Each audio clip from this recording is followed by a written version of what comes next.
stone, not a run, an inevitability. The stairwell of the temple tower breathed iron as 6 men climbed toward a door where a queen slept with her hand on her son's chest. Paper led the way, a decree from the Committee of Public Safety, already more powerful than any crown. They were not hunting escape, they were executing a plan. Find the single hinge on which a mother's mind would break and turn it. The room flared wide with lantern light. She woke to a wordless geometry of force. The sealed document, the municipal cockades, the locked corridor behind them. Marie Antoinette did not rise like a dethroned sovereign. She lunged like an animal that knows the trap and still tries the teeth. 8-year-old Louis Charles, blinking into fright, was already evidence, breathing proof that love can be weaponized. When she threw herself between the boy and the decree, the hour found its true subject. The guillotine, waiting somewhere in the future, was a neat solution to a different problem. Tonight's solution was slower. Unspool a woman's soul by making her watch the state practice custody on her child. The guards recited order and legality. She answered with a barricade of body, shoulder braced in the jam, fingers clawed white in the wood. Voices multiplied. The sob of the boy, the pleading of Madame Elizabeth from the next chamber, the clipped tones of officials who understood procedures better than pity. For nearly an hour, the door became a thesis that the revolution would not torture flesh when it could rearrange love, that it would not argue legitimacy when it could orchestrate absence. They threatened force against the girl in the adjoining room. They promised re-education for the Dauphin. She begged exchange. Take me, not him, knowing exchange was exactly what the paper forbade. This was not the randomness of mobs. It was the geometry of policy. The same regime that renamed a queen Widow Capet now renamed a child Pupil of the Republic, a bureaucratic transfiguration meant to turn inheritance into indictment. When her resistance finally broke, not in belief, but in calculus, to spare the others from the next escalation, she pressed her mouth to her son's hair and spoke words the record never caught. Then the stairwell took him, one landing at a time, and the door closed on a silence that would stain the stone. Mark the method. A blade ends a body. Surveillance edits a life. The temple was already instructing France in the new art of punishment. Visibility where shame hurts. Privacy where mercy might grow. Tonight's raid proved the program. You do not need racks or irons when you can draft a mother into your script and force her to act the scene of her own unmaking. The guillotine would be the epilogue. The story began here with a decree, a boy carried into a different future, and a woman learning that the Republic's sharpest instrument was not steel, but separation. Locks are crude, ledgers are elegant. At the temple, the revolution discovered a cleaner chain, the uninterrupted gaze. The medieval Templar tower made a perfect laboratory. Thick walls for sound to die in, narrow stairs to funnel authority upward, and rooms just large enough to stage a lesson. The Committee of Public Safety didn't need torture racks. It needed paper, schedules, and men who understood that looking can hurt more than striking. Begin with the lists. Every person who crossed the threshold, guard, turnkey, nurse, municipal officer, entered a rotation mapped like a campaign plan. Names, hours, reliefs, incidents, what was said, what was eaten, when a candle was snuffed, when a prayer was whispered. The watchbook replaced the fetter. If chains fix a body to a place, a page fixes a soul to a narrative the state can quote later. Language was narrowed on purpose. German, the sound of the mother's childhood, was proscribed. French only, and only in earshot. The policy did not prevent escape. It prevented refuge. Even lullabies became legible to the Republic, harvested into testimony by men with municipal cockades who sat inside the room, not outside it. They did not merely turn keys, they took notes. She kissed the boy. She wept at noon. The girl repeated a prayer, each line an entry, each entry a future accusation. Furniture was theater. A folding screen offered privacy, placed like mercy in a corner. But 2 guards remained within arm's reach at all times, boots planted, eyes unblinking, so that changing clothes, tending illness, even kneeling became acts performed on a stage whose audience never left. The trick was simple. Tell a prisoner she is unseen, then make sure she is never alone. Dignity dissolves not in a blow, but in the knowledge that nothing belongs to you. Not your language, not your hour, not your gestures. Food and sleep followed the same script. Meals arrived by rule, not kindness. Portions recorded, leftovers noted, refusals logged as obstinacy. Night did not end surveillance. It amplified it. Candles were rationed. Darkness was shared with watchers whose scratched quills made a faint insect music on paper. If she dreamed, someone wrote that she spoke. If she stared, someone wrote that she schemed. Silence could be a charge. This is how the temple worked. Architecture as choreography, surveillance as sentence. The door's lock mattered less than the door's witness. Where the Ancien Regime contained with stone, the Republic contained with description, turning life into evidence by the hour. And in that calibrated pressure, you see the revolution's new penal genius, the capacity to make a mind feel owned. Chains bruise, the record erases. By the time the cart to the conciergerie would come, the blade could be quick because the slow work, unthreading privacy, mother tongue, and self-possession was already done. They didn't starve her into silence. They made her love do the starving. Of all the instruments in the temple, the sharpest was an 8-year-old's absence. After the night they took Louis Charles, everything else became a rehearsal of that loss. Food withheld, she could endure it. Insults flung by guards, she could lower her eyes. But the thought of her son 2 floors below, alone, coached, frightened, turned every minute into a tourniquet. The committee had found the single lever no queen's schooling could armor. A mother's need to keep a child alive. Policy adjusted around that discovery. Questions about the boy were dropped into the daily catechism like pins. Did he sleep? Had she corrupted him? Would she confess if it spared him? The answers didn't matter. Her reaction did.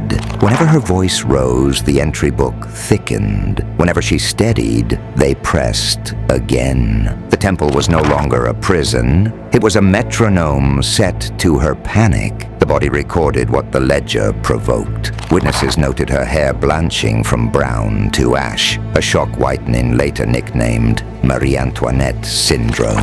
Not myth, but the ruthless biology of stress carving a timeline into a scalp. Sleep became a rumor. Guards traded watches in the doorway, boots and whispers keeping her on the cusp of waking, where imagination is loudest. By day, she stared until her eyes watered. By night, the same eyes hunted a darkness that wouldn't answer back. Pain followed silently. She bled and asked for rags, requesting them in the presence of men posted to watch her breathe. There is a cruelty colder than blows. To need help with a wound and receive it from someone recording your shame in neat lines of ink. The screen they'd placed for privacy only deepened the experiment. Beyond it, she could hear the scratch of a quill, a reminder that even misery had an audience. They vandalized memory, too. The guards spoke of the boy as the Republic's pupil, parroted songs he was being taught to sing, let slip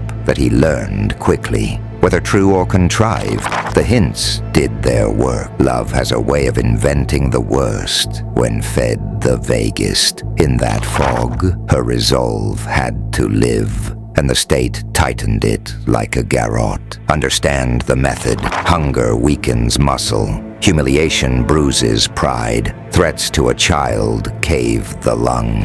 The revolution weaponized the only tenderness she could not renounce, turned it into a pressure system measured by pulse, by pallor, by the rate at which a candle burned down in a room that never emptied of eyes, when her hair went white, when the nights peeled into hours, when blood stained linen and shame did the rest. None of it was collateral. It was evidence that the method worked. The guillotine would end a life. The temple's genius was to end a mother first. They didn't educate the Dauphin. They dismantled him. Antoine Simon's cell was not a classroom. It was a workshop for unmaking a child into an instrument. They began by amputating the world. Louis Charles was sealed in a narrow, air-starved room where day and night were guesses. No window he could reach, no friendly voice he could trust. On the door, the Republic's authority. Inside, a cobbler elevated to pedagogue by zeal. The ritual uniform came first, the red cap jammed down on pale hair, the tricolor pinned to a chest still too small for the weight of symbols. Then the catechism, no saints, no father, no mother, only citizen, people, nation, recited like spells, while the boy stumbled over syllables too big for his fear. Coercion wore many faces: isolation, days without a familiar human gaze; deprivation, meals withheld until the lesson sank in; threat, repeat after me, delivered with a fist resting on the table; praise too, a deadlier variant, a crust of bread for a line well memorized; a nod when he cursed a name he once whispered before sleep. The goal was not knowledge, it was obedience, uttered in the Republic's grammar. Each new blasphemy against his mother, sung, shouted, mumbled, was a chisel strike, splitting the boy from the self that had existed before the temple. They made politics into liturgy. Songs of the sections replaced lullabies. Slogans stood where prayers had been. He learned to salute the portraits that mocked his bloodline, to spit at a lily drawn on scrap paper, to call his mother by the names the streets loved to howl. When hesitation showed, the lesson lengthened. Guilt, that most adult of poisons, was poured into him by the ounce. Your mother is why people suffer. Be a good citizen and speak. The child did not understand famine or pamphlets. He understood the key that locked at night and the face that waited for the right answers.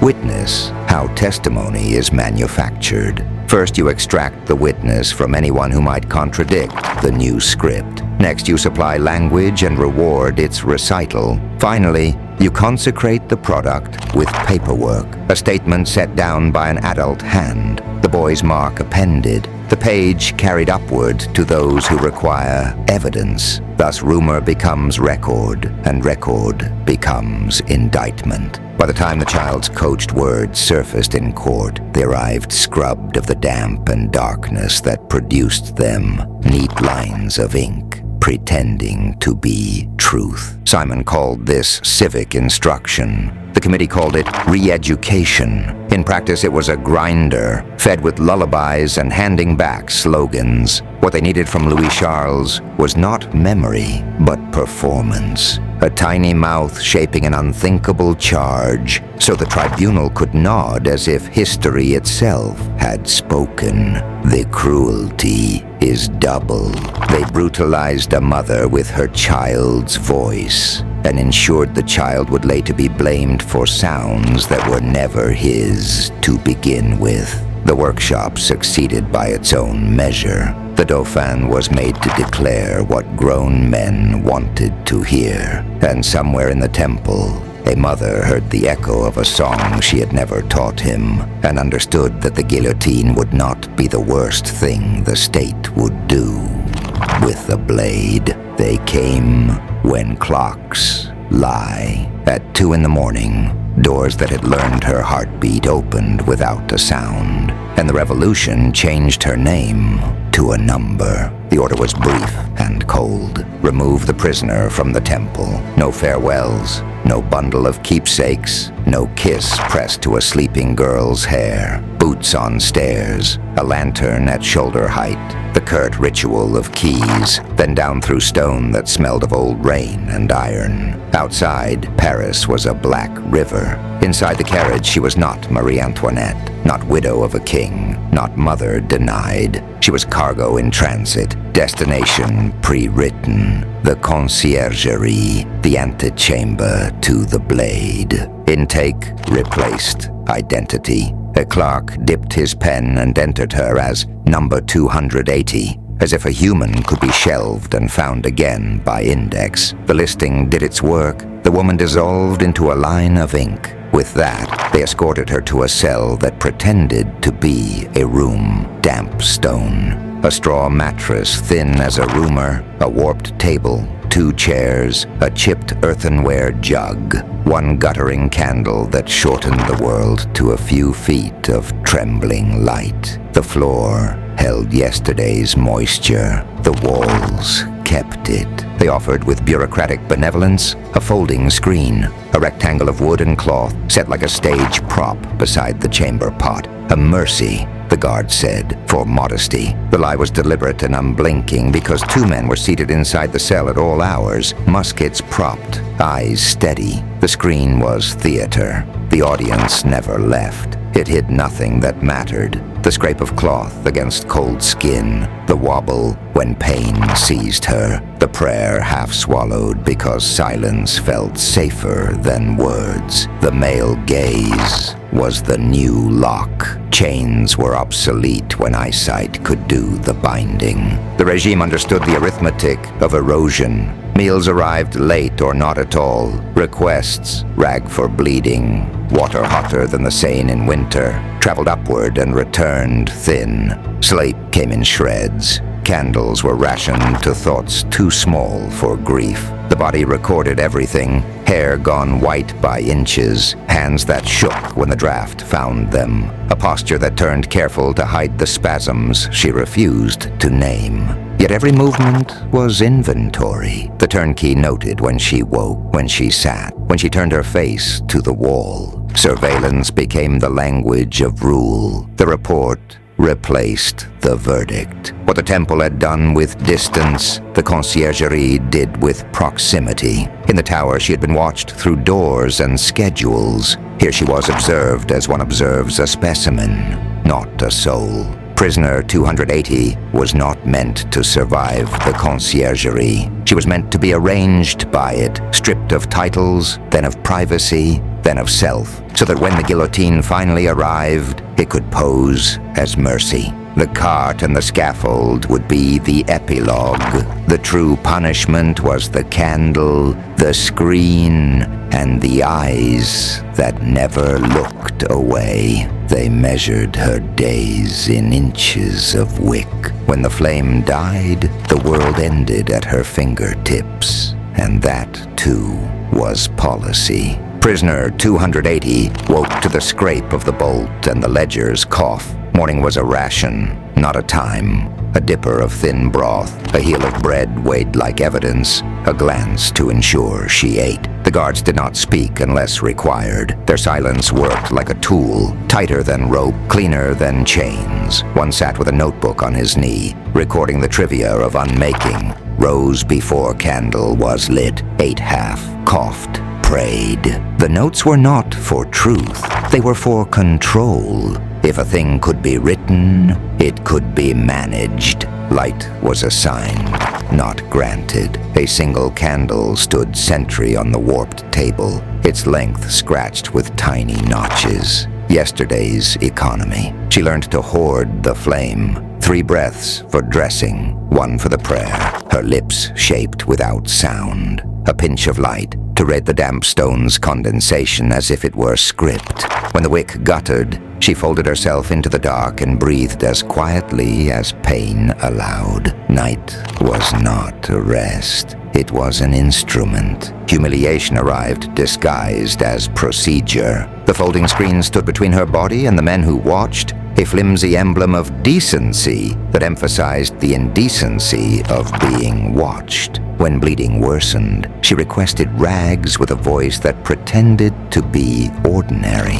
They arrived late, coarser than sackcloth, presented on a bayonet as though contagion were moral rather than medical. She changed behind the screen while boots shuffled deliberately, a percussion of presence. The performance repeated until shame dulled into a hard, bright thing she could carry without dropping.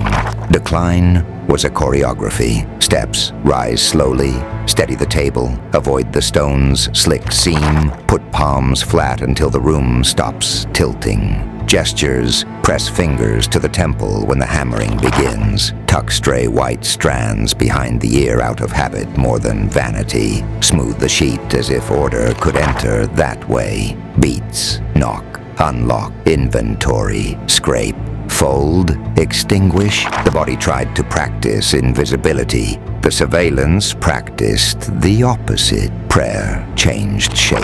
Words once spoken in chapels were now mouthed into cloth. Petitions shrank to single names, Louis, Thérèse, then to a breath that carried both. Some nights, fatigue erased doctrine. She prayed for a hotter stone, for the whisper of summer in a corridor that smelled of iron and old straw. Once, when the candle hiccuped, she murmured forgiveness and did not specify for whom. There were mercies, if one could call them that. A turnkey who set the candle 2 inches taller than regulation. A draft that briefly smelled of rain. The memory of a garden in June that arrived unbidden and for a minute stayed. They did not break the system. They made its edges visible. The guillotine waited in the calendar, but the sentence was here. Rations of light, rehearsed in dignity, a body keeping time against stone. Death would be quick.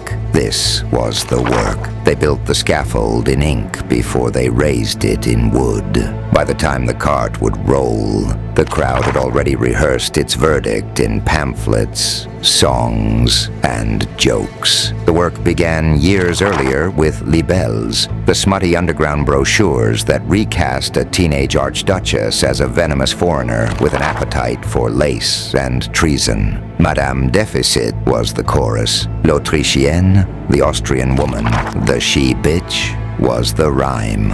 Caricatures did the rest. A crown balanced on an empty purse. A corseted France laced too tight by a lavish queen. Obscene engravings that pornographized politics and made contempt a street corner currency. When the diamond necklace scandal exploded in 1785, the facts hardly mattered. The image stuck. A woman whose taste spent nations. Revolution professionalized the rumor. Sections and surveillance committees fed the new ministries with public sentiment like coal. Printers who once hawked bawdy verse now set type for patriotic catechisms. Père Duchesne, Hébert, snarled from cheap paper. Marat's old columns were repurposed into a liturgy of suspicion. Wall placards stitched the city into a single angry reading room. Each sheet fixed a role for her. Foreign agent, corrupter of the royal will, Medusa of the Tuileries. By the summer of 1793, the narrative could be quoted from memory. Procedure followed propaganda. The Revolutionary Tribunal, created in March, ran on a grim efficiency. Fouquier-Tinville prepared indictments like a butcher's bill, short on nuance, long on inevitability. Dossiers swelled with clippings, sworn revelations, and minutes from the Committee of Public Safety. Witness lists were engineered for theater. Municipal guards to swear to insolence at the temple. Market women to attest to hunger in the faubourgs. A journalist to deliver the venomous flourish. The Austrian committee, an imaginary cabal, was entered as if it were a registered address. Accounting errors became sabotage. Letters to Vienna, treason by punctuation.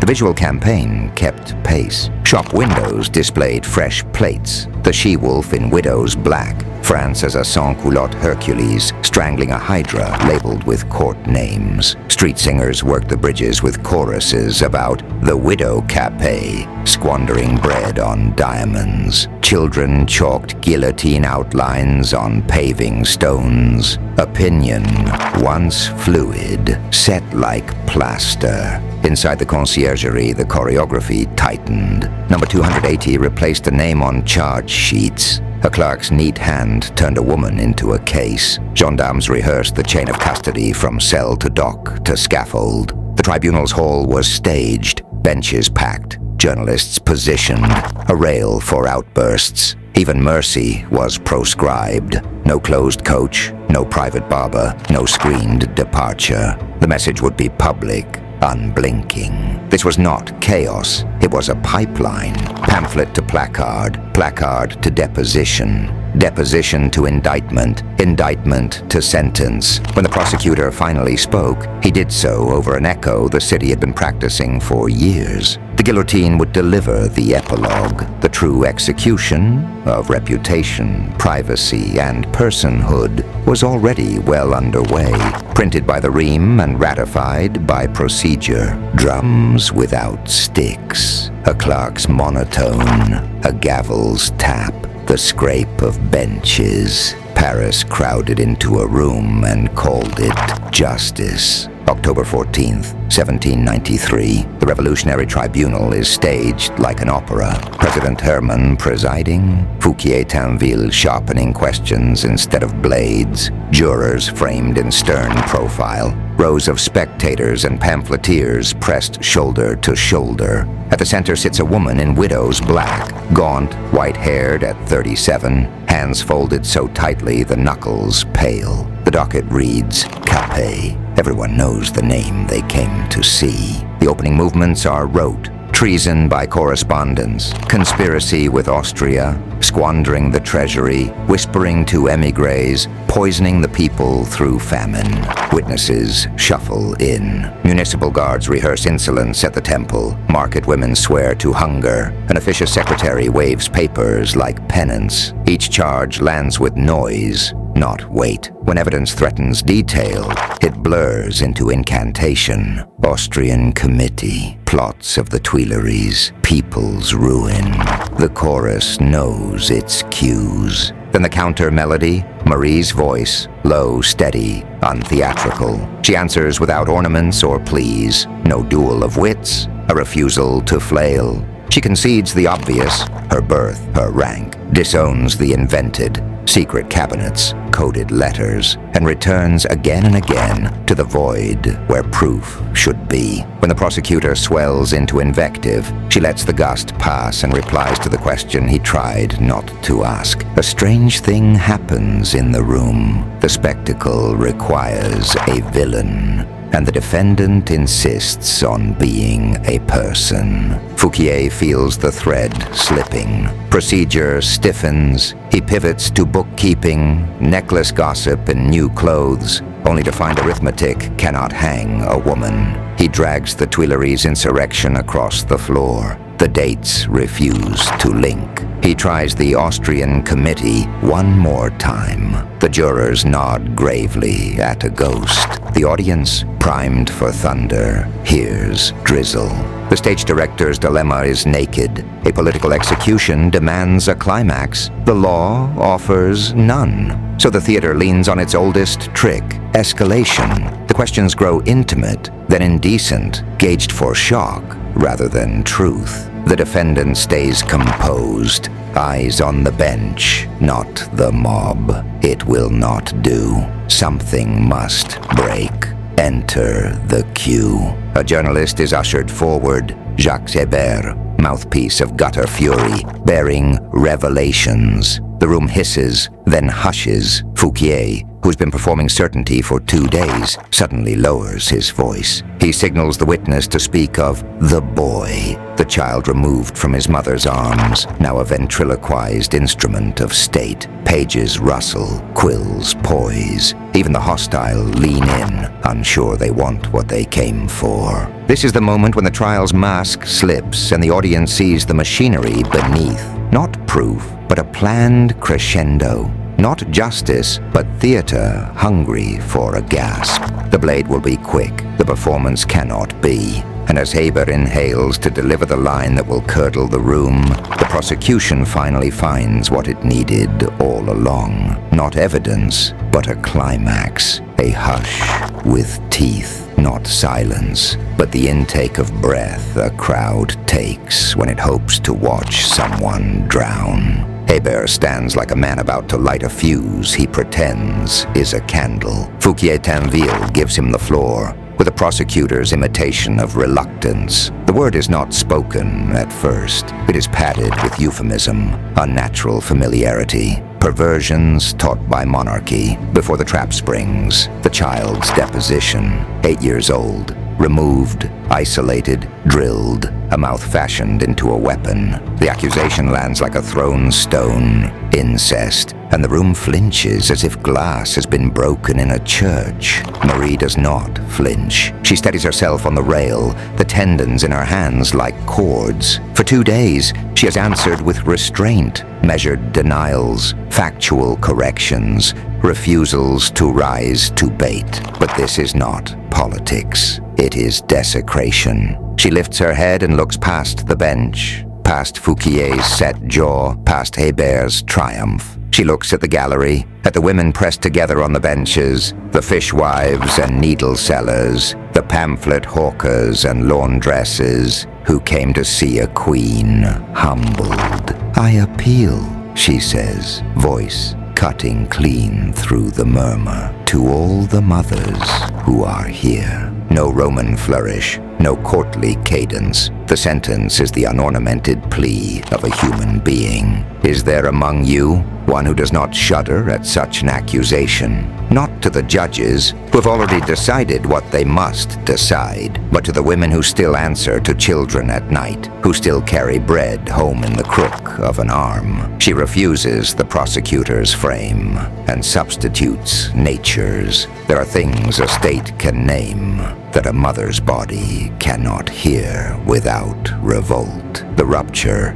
is visible. A woman in a coif wipes her eyes with her sleeve. Another, who came with a jeer ready on her tongue, looks at her hands instead. Even among the trichotiuses, needles pause midair. The theater that demanded a climax has found one, but it does not behave. Instead of ecstasy, discomfort. Instead of righteous noise, a tremor of doubt. For a heartbeat, the tribunal is not a machine. It is a room full of people, and the defendant has leaned on the only hinge that still moves. Fouquier drives forward because he must. He reasserts the scaffold of procedure, articles, citations, the people's moral outrage, shoveling words over the moment like dirt. Hébert, pressed for particulars, retreats into slogans. The judges, faces carved from granite, call for order. But what has happened cannot be unhappened. The accusation meant to annihilate the woman has exposed the instrument that formed it.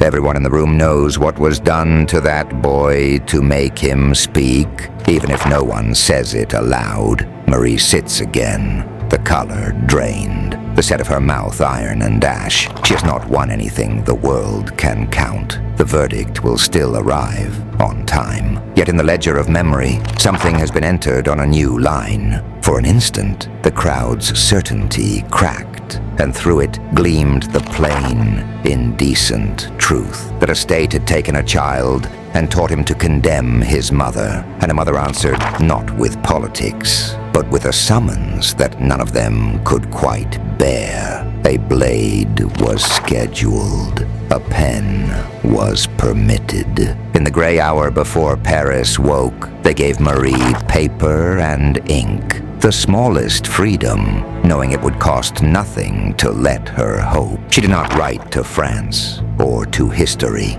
She wrote to a single woman in a tower across the city. "It is to you, sister, that I write for the last time." No manifesto, no curse, no bargaining with posterity, only a will of the heart. She arranges the page like a mother ordering a room one last time. Forgiveness first, then instructions, then the softest prayers she can leave behind for children who will not read them. She names her innocence not like a plea, but like a posture, calm, exact, as if holding steady will spare her daughter from learning to tremble. To Madame Elizabeth, she sends what a dungeon can still transmit: duties in words. Guard my girl's tenderness without making her brittle. Teach my son to remember his father's last sentence and never seek revenge. Keep faith without turning it into a weapon. Love our enemies enough not to become them.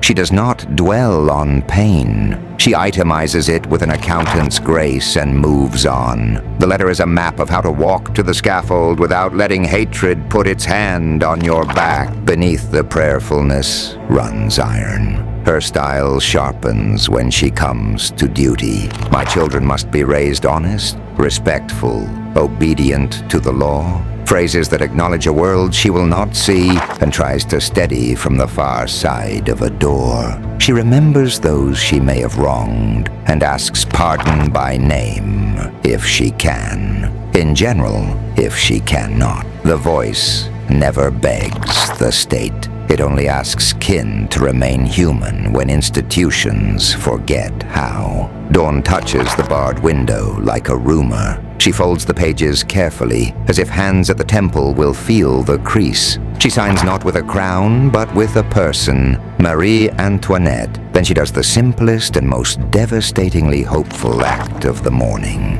She entrusts the letter to a guard. Here the story drops its mask. The document that was meant to cross a city moves instead a few yards into an office and stops. Confiscated, logged, archived as evidence of nothing, preserved as mercy for no one. Madame Elizabeth never reads it. The daughter never learns in time the exact words her mother used to hand her away to keep breathing. The letter sleeps for decades, perfect in its uselessness, while the people it loved most need it and cannot have it. So the last message becomes what the revolution most wanted her to be: silence, and yet not quite. Because the page survives to accuse, not the sentence of death, which the blade delivered on schedule, but the quieter cruelty that preceded it, a system that could intercept a mother's final instructions, as if preventing love from arriving were part of the justice being done. They deny her even the dignity of a closed box. A rough tumbril creaks into daylight, and Paris, summoned like a jury with stones in its pockets, answers with a roar. She steps up with bound wrists, rope biting into skin rubbed raw by weeks of surveillance. The shears have already done their work, hair hacked blunt to clear the blade, leaving a white corona of stubble that makes her look both younger and impossibly old. No veil, no mourning black. The regulation shift turns a queen into a numbered parcel labeled for delivery. Sunlight lashes her eyes after the conciergerie's damp twilight, and the crowd surges to see whether the monster looks like a woman or the woman like a monster. The route is a liturgy of insult. Fishwives spit. Pamphleteers shout yesterday's caricatures. Boys run alongside, inventing new names for the same hate. On an upper floor, a thin man sketches with furious economy. Jacques-Louis David, deputy, artist, voter for death, pinning her to paper as rigidly as the tribunal pinned her to guilt. His drawing will outlast the voices. It will show what the day tried to shout down. A back straightened by habit and a face that refuses to perform despair. The cart jolts and lurches, a deliberate choice. The tumbril was for hides and offal. It is now a stage where the Republic rehearses equality as exposure. She has allowed no curtains, only witnesses. The guards sit like punctuation marks at her shoulders. She keeps her head level, counting cobbles, church fronts, sky. Once or twice she nods to a priest in the crowd who does not dare lift a hand. Once she lowers her eyes as if remembering the small square privacy screen. How the cruelty upstairs and the jeering outside are 2 pages of the same script. At the Place de la Révolution, the sound changes. It becomes metallic, like the wind through scaffolding. Stairs, plank, post. The machine that pretends to be mercy because it is efficient. She climbs on her own. No one will give her the courtesy her husband had. A guard reaches to hustle her forward. She missteps, finds his boot and stops time with a sentence. "Pardon me, sir. I did not mean to do it." The line is absurd, beautiful, and utterly sane. It restores the grammar of personhood in a place designed to erase it. For a heartbeat, the crowd hesitates, unsure whether to hiss at manners. There is no last speech. She has already spoken. To her sister-in-law on undelivered paper, to the mothers in the gallery, to the state by refusing to convulse. The blade falls cleanly, as advertised. Heads have been rolling for months. This one changes less than the pamphlets promised, because the guillotine, for all its theater, is only the coda. The true execution was the procession that made a woman into a moving target. The hacked hair, the open cart, the hour-long lesson in how a city talks itself into necessity. Steel ends a life. The system that carried her here tried to end a self. Today it failed by a single sentence and a steady step. They tried to bury a woman and plant a symbol. What survived the blade was neither. What survived was the record of 76 days that refuses to fit anyone's poster. Widow Capet was the label the Republic needed, a cipher to balance ledgers of rage. It was tidy, sexless, useful, an administrative mask for a human being the state had already renamed Prisoner 280, but the archive she left behind. White hair earned in weeks, a letter never delivered, a courtroom appeal to mothers that pierced a mob will not stay flat. It lifts off the pamphlets, steps out of caricature, and complicates the myth we were meant to inherit. Begin with the method. The guillotine was the punctuation mark, not the sentence. The sentence was surveillance and deprivation performed as policy. Guards inside the room, a privacy screen staged like kindness, language bans that turned a mother's lullabies into contraband. They didn't need racks or irons. They conscripted her love. The removal of Louis Charles at night, his re-education under Simon, the monstrous charge manufactured from a coached child. This was psychological warfare designed to cauterize dignity before steel did its clean work. When we say revolutionary justice, remember the logistics, watch lists, notes on every gesture, an artist deputized to fix her humiliation forever in graphite as the city rehearsed virtue through spectacle. Then the woman inside the machine, not a plaster saint, not Madame Deficit, but a person whose final inventory was unmistakably human. Sleeplessness, hemorrhaging, whispered prayer, composure that cracked only when motherhood was pulled onto the witness stand. I appeal to all the mothers. That line detonates the script. For a heartbeat, the gallery remembered bodies before slogans. Even her last courtesy, "Pardon me, sir," reasserted selfhood in a place built to erase it. We do not need to absolve her politics to recognize courage under calibrated cruelty. The afterlife is the battlefield of memory. Propaganda wants a villain who deserved everything. Nostalgia wants a martyr who deserved nothing.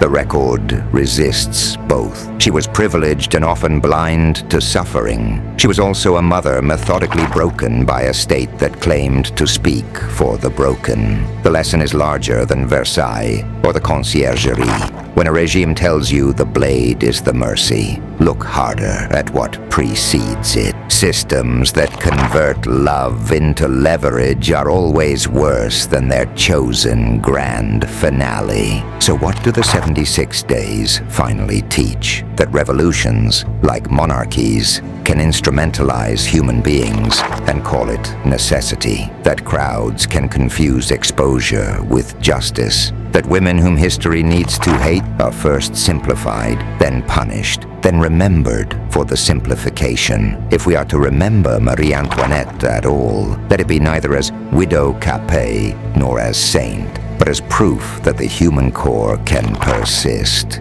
In a letter withheld, a sentence in a courtroom, a small apology on a scaffold, even when an age is determined to grind it into an emblem.